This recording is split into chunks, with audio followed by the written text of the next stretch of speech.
Uh, in the next 25 minutes or so, we will deliberate on a topic which is close to very, I mean, almost every market participants. We are talking about understanding the dynamics of the exchange rate, USD INR. And in that entire deliberation over the next 25 minutes, we will cover the RBI intervention, the policy, the objective, the rationale behind the interventions, some of the relevant aspects, the impact of all of that. We will also examine the existing belief that I talked about earlier, the way currently the market is regulated and governed, and we will have a debate around it. And to do all of that with me, I have someone who's a highly accomplished economist. I've known her for the last, I guess, more than 8 years now. We have been exchanging views multiple times. And I can tell you she is a very bold academician who conveys her point in a very brutal way. Okay, and you're going to experience that in the next 25 minutes or so. Dr. Rajeshwari Gupta, she is an associate professor of economics at Indira Gandhi Institute of Development Research, IGIDR, Mumbai. She has passed the research position at the IFMA Institute for Financial Management and Research in Chennai, the Reserve Bank of India, the IMF, and the World Bank in Washington, D.C. She has published in reputed international journals and has also written chapters in various books published by ADB, Asian Development Bank, G20, the Center for International Governance Innovations, CIGI, among many others. Dr. Sen Gupta completed her MA and PhD in economics from the University of California, Santa Cruz, UCSC. She holds 2 previous degrees in economics from India, a bachelor degree from Presidency College, Kolkata, and a master's from Delhi School of Economics. Let me invite Rajeshwari first. She will start by making a presentation, and then we will deliberate on the subject. We will have a chat. Over to you, Rajeshwari. The floor is yours. Thank you so much, Maulik. I really appreciate that very interesting introduction. I hope I can live up to the introduction that you have just given. And it's, as always, it's a real pleasure to be a part of this absolutely wonderful Almas Rupee Money Conference, which is just gaining from strength to strength every year. So I've shared my screen, and I hope that's visible to everybody. What I would like to do in today's talk, as Maulik mentioned, is I want to talk a little bit about the dynamics of the rupee dollar exchange rate, the way it has evolved over the last 2 decades. And this is based on my work with Professor Ila Patnaik of NIPFP that we presented at the India Policy Forum, the prestigious forum, earlier this year. What I want to talk about is what we call, what macroeconomists call the exchange rate regime. And then I will throw some light on the patterns of FX interventions by the RBI, and then we'll deliberate on relevant points. The exchange rate regime of any country is a function of how a currency is managed with respect to other currencies. For example, in developed countries like the US, it's a floating or fully flexible exchange rate regime where the central bank is not trying to intervene in the foreign exchange market to manage the currency. On the contrary, in most emerging market countries, the exchange rate regime is referred to as a managed floating regime, where central banks regularly intervene in the FX market to stabilize the exchange rates. Where are we in that context? In 1993, this was the period when a lot of liberalization and deregulation reforms were being undertaken. India officially moved to the market-determined exchange rate. So before that, for several decades, India had a tightly pegged exchange rate regime where the rupee was not moving much at all vis-a-vis the dollar. But from early 1990s, the idea was that the rupee dollar exchange rate was going to become market determined. However, the exchange rate regime that is officially announced by a central bank, what is called the sort of de jure exchange rate regime, often differs from the actual regime or the de facto regime. If you're just looking at, let's say, the level of the exchange rate or even the volatility of the exchange rate, we will not get a full understanding of what regime the exchange rate is in, because the actual exchange rate that we observe is not just a function of the shocks that the economy is facing, but it is also a function of the currency policy of the central bank. And this, as I said, is very specific to emerging countries like India, because in developed or advanced markets, there is no currency policy of central bank. The exchange rate that we observe there is a pure outcome of the shocks experienced by the economies. But in countries like India, there are two things going on simultaneously. The economy is experiencing some shocks, the central bank is responding to those shocks, and the combination of these two is giving the exchange rate that we get to observe. So, for example, in India, the RBI regularly and actively trades in the currency market with the officially stated goal of containing volatility. And the one thing that I want to look at here and I want to talk about is, do we find any discernible pattern in RBI's FX interventions? Ideally, if the central bank is just trying to contain volatility, maybe it will just intervene equally on both sides of the market to get a stable exchange rate. Is that what we see? And a larger question that maybe we can deliberate after the talk is, should containing volatility indeed be a goal? This is a graph of the nominal rupee-dollar exchange rate from 1993 till recent times. And as I was saying, that if you just look at the level of the exchange rate, it depreciated very steadily from about 30 to about 75. But we can't really discern anything about the exchange rate regime. Just by looking at the graph, one can say, well, it seems like rupee is a very market-determined exchange rate. It has depreciated so much. But what we're not understanding is, what's the counterfactual? What would the exchange rate have been if the RBI did not intervene in the currency market? We don't get to see that in this graph, which is why I said simply by looking at the level of the exchange rate for the last 20, 25 years, we can't say anything about, is it indeed a market-determined exchange rate? This is a graph of the total sale and purchase of US dollars by the Reserve Bank of India denominated in dollar billions. And what you see is that the blue bar, which is the dollar purchase, just by eyeballing the graph, it seems that the blue is more in number than the red, which is the dollar sales. And we'll come back to this pattern of intervention later. What we have done, as I just said, just by looking at the level of the volatility, we can't really say whether the rupee has indeed been a market-determined exchange rate for the last 2 decades. So what we do is we do a rigorous statistical analysis using data to decipher from the data, can we say anything about the different exchange rate regimes? And we find that indeed it is the case that the rupee has been in as many as 4 distinct exchange rate regimes over the last 20 years. The first regime was from 2000 to 2004, when rupee was very tightly pegged to the dollar. And mind you, this is post-1993 shift to the so-called market-determined exchange rate. Around 2004, Reserve Bank of India was not able to maintain the tight peg to the dollar for reasons we can discuss later. 2004 to 2008, we see it was a relatively less tight peg to the dollar, but still it was very actively managed. 2008 to 2013, this was the period right after the global financial crisis. This was the only regime we find where the RBI does not intervene much in the FX market, and the rupee follows a flexible exchange rate regime. And lastly, the 2013 to 2020, which is the longest regime that we find, including the current pandemic period, we find that once again the rupee has gone back to being relatively more pegged to the dollar. So that gives us a sense that it's not that the rupee has consistently been a market-determined exchange rate. This is a graph of the annualized volatility of the rupee-dollar exchange rate across the 4 regimes that I just spoke about. And the blue bars that you see, the vertical bars, demarcate each regime from the other. And on the top, I've also mentioned the average volatility in every sub-period, which is basically the average standard deviation denoted by sigma. What you find is that in the first regime, the volatility is the lowest. As I said, this is when the rupee was tightly pegged to the dollar. The volatility went up slightly in the next regime. It was highest from 2008 to 2013, when rupee became very close to being a fully flexible currency. And once again, from 2013 onwards, the volatility has become much more muted because the RBI is intervening once more very actively in the currency market. To understand a little bit more about the exchange rate regimes, we look at another measure called the exchange market pressure.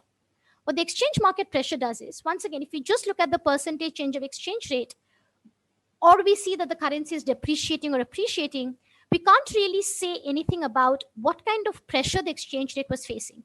Because it is highly possible that, let's say, the pressure on the exchange rate was to appreciate, because of incoming capital inflows. But the central bank ended up intervening so much in the currency market by buying reserves and selling rupees, so to speak, that the currency ended up depreciating, right? So what we see is a depreciation, but actual pressure faced by the exchange rate was one of appreciation. So to get a little bit more thorough understanding, we quantify exchange market pressure, and then we try to understand whenever there was an exchange market pressure, whether the RBI tried to resist it through foreign exchange intervention, or was this pressure relieved through exchange rate change. And the pressure that the exchange rate faces and the manner in which the central bank deals with it gives us an even more thorough understanding of the rupee dollar exchange rate regime. So we have computed the share of this EMP that is absorbed either through FX intervention or the share of EMP that is relieved through exchange rate change. So this is a graph of the EMP index and is denominated in percentage change. A negative value of the EMP means there was a pressure on the currency to appreciate, and a positive means there was a pressure on the currency to depreciate. And for each of these exchange rate regimes denoted by the blue vertical bars, I have noted once again the average EMP on the top. So what you see that for almost all three of the four regimes, barring that post-GFC 2008 crisis period, the average EMP was negative, meaning that by and large, there was a pressure on the currency to appreciate. Except for the 2008 to 13 period, the average pressure on the exchange rate was to depreciate, which was primarily because the Indian economy was experiencing a lot of capital outflows in the aftermath of the crisis. This shows that when we plot the change in the exchange rate, the percentage change in the exchange rate vis-a-vis the EMP, what do we see? We see that once again in those three regimes, regime 1, 2, and 4, the exchange rate wasn't moving much in response to the EMP. In regime 3, there was a lot of movement of the exchange rate because, as I said, this is when the rupee was freely floating. So this sort of corroborates our earlier finding that yes, there are indeed these four distinct regimes. Very quickly, some of the numbers, and the reason this is interesting is when we come to the fourth regime, you'll understand. So in the first regime, the pressure on the currency was on average to appreciate by about 1.9%. These are in percentages. But the actual change in exchange rate was very, very small. And that is because the RBI was intervening very actively in the currency market. As I said, this is when the rupee was almost tightly pegged to the dollar. 2004, 2008, once again, a very strong pressure to appreciate. This was the golden period of Indian economy. The economy was getting a huge amount of capital inflows. The change in the exchange rate is, of course, much less because the interventions were still going on. Post-global financial crisis, the pressure turns to an average pressure to depreciate. And what you notice is the change in the exchange rate is very similar in magnitude to the actual pressure faced by the exchange rate because the central bank was not intervening much to prevent this depreciation. Lastly, the last regime is extremely interesting because we see that on average, there was a pressure on the currency to appreciate, but the actual change in the exchange rate was one of depreciation. How could this have happened? One way this could have happened is that while there was a pressure on the currency to appreciate, the central bank intervened so much in the currency market to prevent the appreciation that the currency actually ended up depreciating. So that sort of brings me to question that, is it indeed the case that the objective of intervention is to contain volatility? This is basically the mirror image of that exchange rate graph, that if you're not dealing with the pressure by letting the exchange rate move, how are you dealing with it through intervention? And we see that in regimes 1, 2, and 4, there was a lot of intervention going on. When this blue graph goes up, that means RBI was a net buyer of dollars. And when it is in the negative territory, that means RBI was a net seller of dollars. So we see in the 3 of the 4 regimes, RBI was a net buyer of dollars in response to the pressure on the currency to appreciate. Not only spot market intervention, of course, of late particularly, we also see that the central bank has been engaging in a significant amount of currency forward market intervention. This is just a monthly outstanding forward market position of the RBI because we don't have any more data beyond this to decipher what has been happening in the forward market. This is the last graph where I want to, in terms of the intervention, which gives an even clearer picture of the pattern of RBI's intervention. This is a 4-quadrant graph where on the vertical axis, you have the kind of pressure that the exchange rate was experiencing. And on the horizontal axis, you get the kind of intervention by the RBI. And you see that majority of the scatter plots, the red plots, are clustered in that 4th quadrant, which is where the currency was facing an appreciation pressure and the RBI was a net buyer of dollars. So altogether, this gives us the sense, and we understand that RBI asymmetrically intervenes in the foreign currency market primarily to prevent the currency from appreciating, but does not intervene as much when the currency is facing a depreciation pressure. This, of course, leads to a very massive hoarding of foreign exchange reserves. And as you see that barring that third regime, there has been a steady increase, a secular increase in reserve hoarding by the central bank. What happened in the pandemic? Well, a very interesting thing happened in the pandemic. We have always had a current account deficit, but in the pandemic, it turned into a current account surplus. Of course, not necessarily because we were exporting more, but primarily because we were importing less.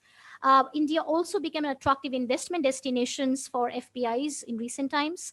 All of that meant that there was a lot of pressure on the rupee to appreciate. So on average, in the last 1 year, there was an average about 2% pressure on the rupee to appreciate, but the rupee actually ended up appreciating by much less because RBI was a net buyer of dollars, and we know that by now reserves have almost gone close to $600 billion. So the pandemic is very much a part of regime 4 when there is still a very active intervention by the RBI in the currency market to prevent the rupee from appreciating. So this is my last slide.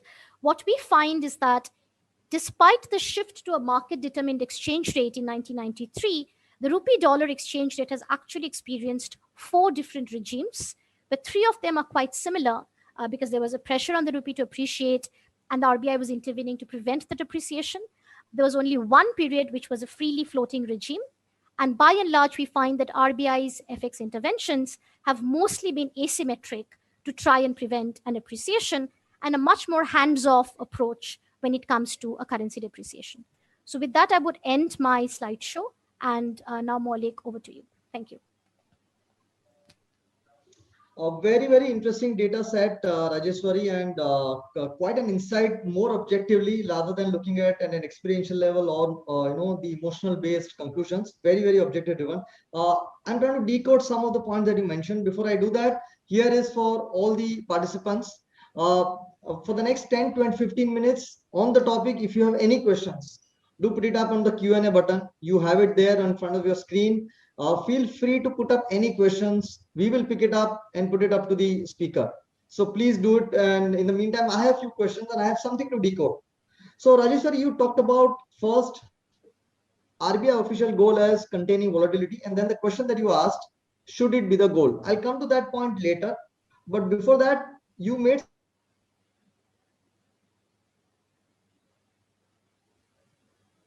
certain conclusions about the way they have been intervening, and less when it is on the depreciating side. And then in a way you are inferring that are they targeting any particular level? Because one, you're intervening, and then also you're seeing an exchange rate moving up.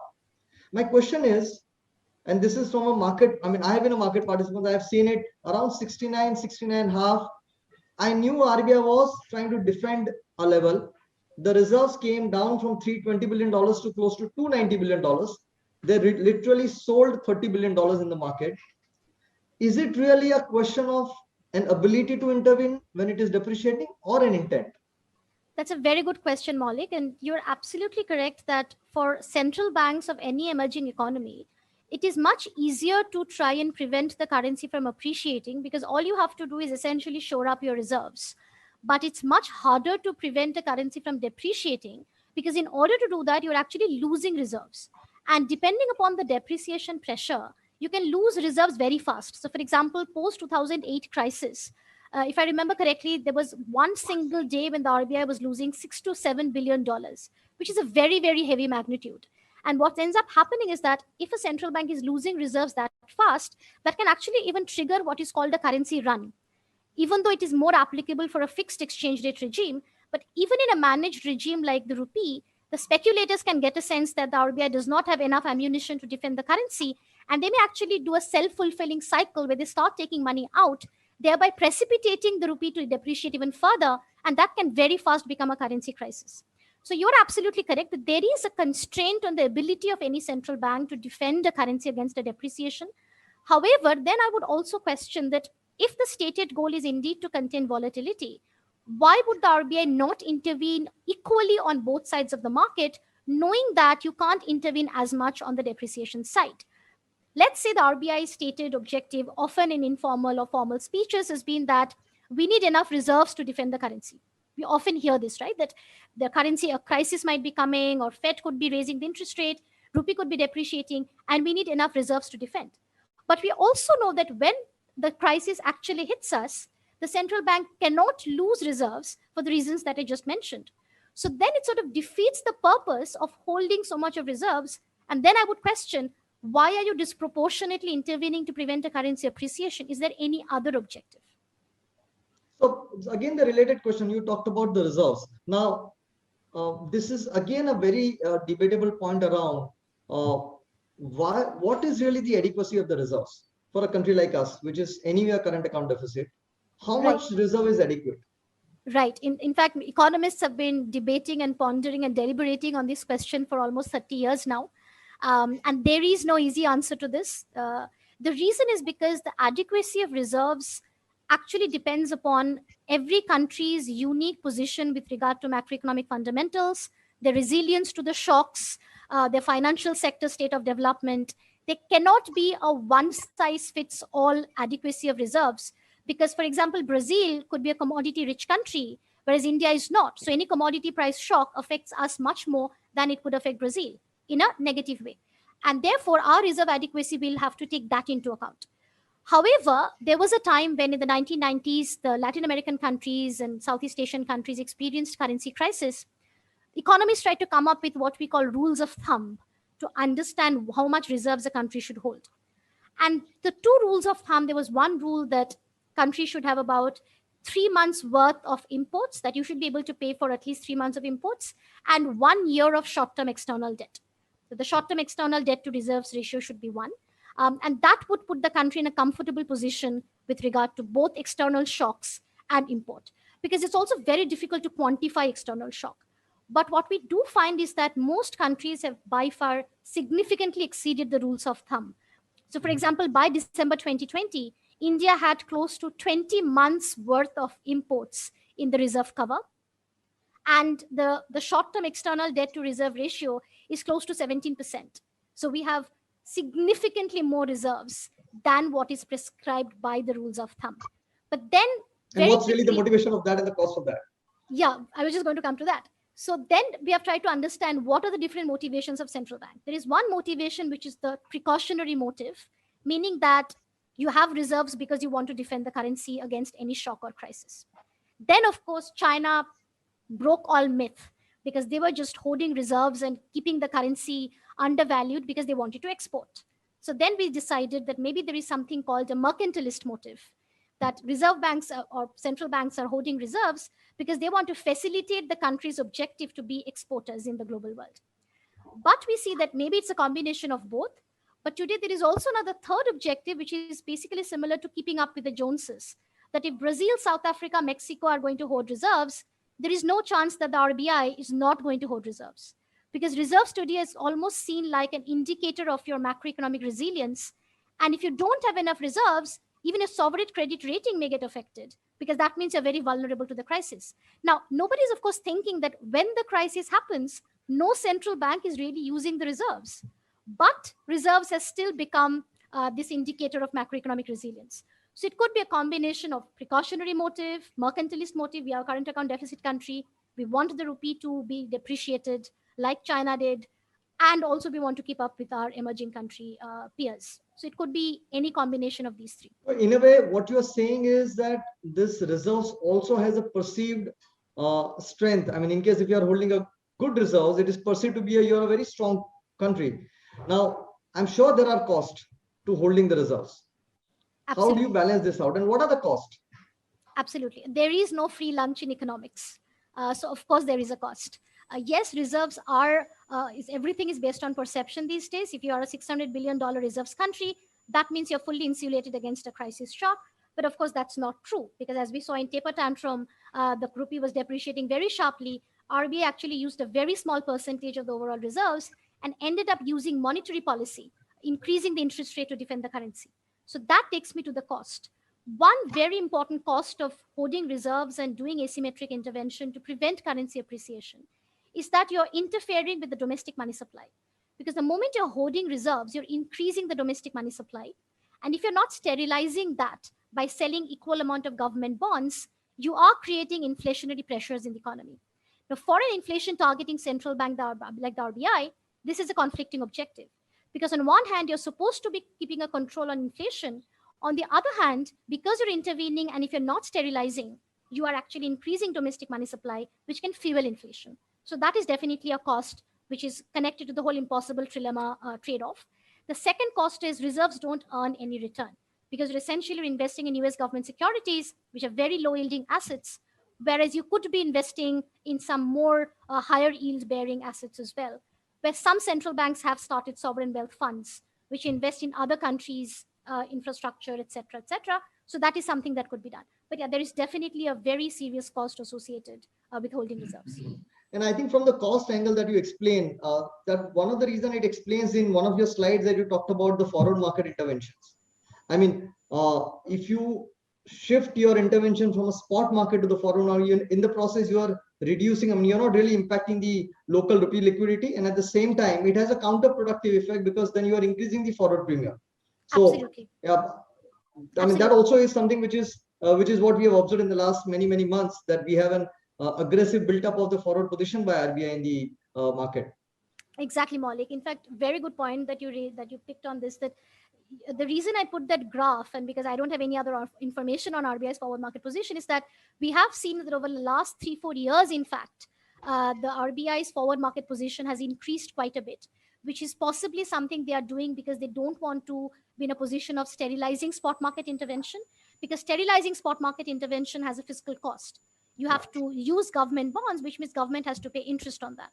And we already know our government has a very high fiscal deficit problem. So if you want to avoid that, then forward intervention is sort of a shield against it. But that again is not a free lunch because forward intervention, first of all, you don't know what the central bank is actually doing. At least with spot intervention, there's transparency. With forward intervention, is complete opacity. You don't know what kind of forward contracts they're getting into, when they're getting rolled over. At some point, it's still going to hit the spot market because the contracts are going to get settled. What is the impact on the reserves at that point of time? Also, as you mentioned in your opening speech, that this does not create a level playing field for all participants. If you have a giant central bank in a forward market, what chances do other participants have in the forward market? It is no longer a level playing field at that point of time. And the lack of transparency, it's a black hole. So there are many, and I would also question that trading in the derivatives market, does a central bank really have the requisite skill to do that kind of a trading?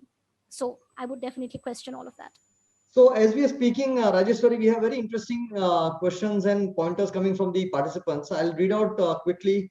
Mr. Suresh Chandanani, ma'am, can you share how you have arrived at the 4 phases of post 1993? Is the same shared by RBI?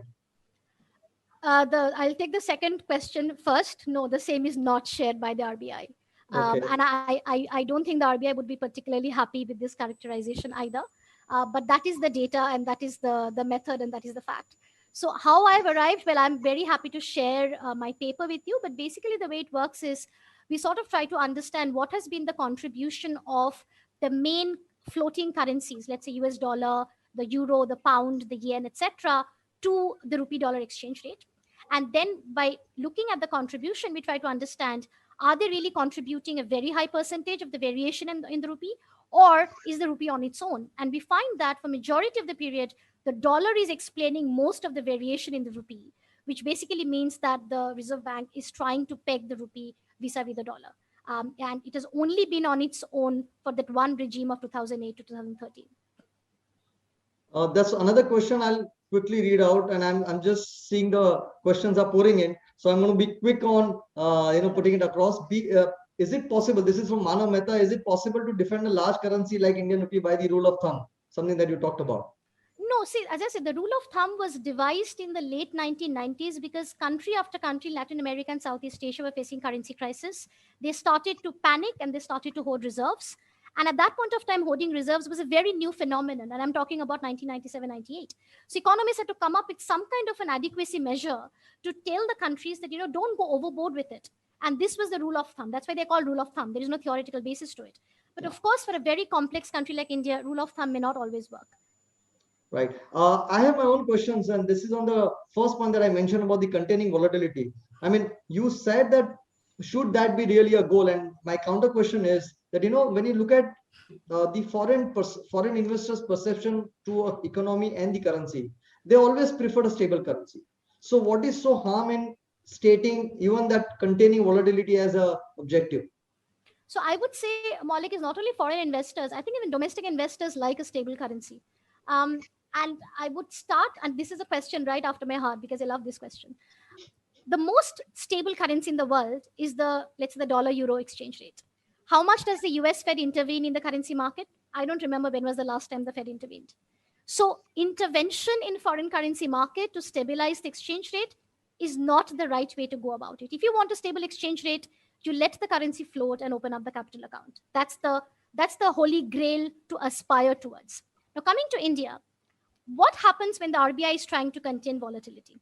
Maybe it's giving us some stability for a period of time, but it's also spoiling us massively. Exactly what you mentioned again in the opening speech about daddy caring for the child and the child getting used to it, which means the child never really learns how to fend for himself or herself. So if we are telling a company that go out there and borrow in dollars, but don't worry about currency fluctuations because I'll be there to protect you, that company will say, I am never going to incur the cost to hedge my risk because you are going to be protecting me. Which means A, the company is never going to learn how to hedge the risk. B, the market will never have the incentive to develop hedging products, which we all desperately need in order to aspire towards a $5 trillion economy. There is no, people think that $5 trillion economy will happen through investment. But finance is the brain of the economy and the backbone of every business. So unless you fix the financial market and particularly the currency market, you're not going to go to the $5 trillion goal. So by containing volatility, RBI is creating this false illusion of a very protected market, similar to sort of what we had in pre-1993 in international trade. We had a very highly protected trade environment, but did our companies develop the requisite skills needed to compete with the foreign manufacturers, or did they do R&D? Did they innovate? No, we all know what happened. So likewise, if you continue to be in a sheltered market for long, you're basically not going to give the market a chance to fend for itself.